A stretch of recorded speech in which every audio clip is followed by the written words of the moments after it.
Today, anamorphic lenses come in different squeeze factor, like a 1.33, 1.5, 1.8, or even a 2, allowing you to squeeze wider frame into your sensor. Now, one of the most important aspects of working with anamorphic lenses is understanding how the squeeze factor interact with your camera sensor's aspect ratio. Using larger squeeze factor will result in the image needed to be even more pushed in and cropped.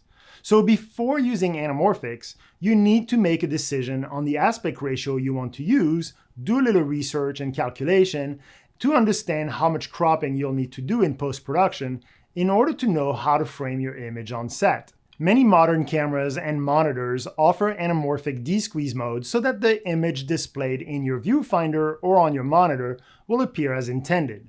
Using anamorphic lenses for the first time was an incredible learning experience. They added a level of cinematic quality that standard lenses simply cannot replicate.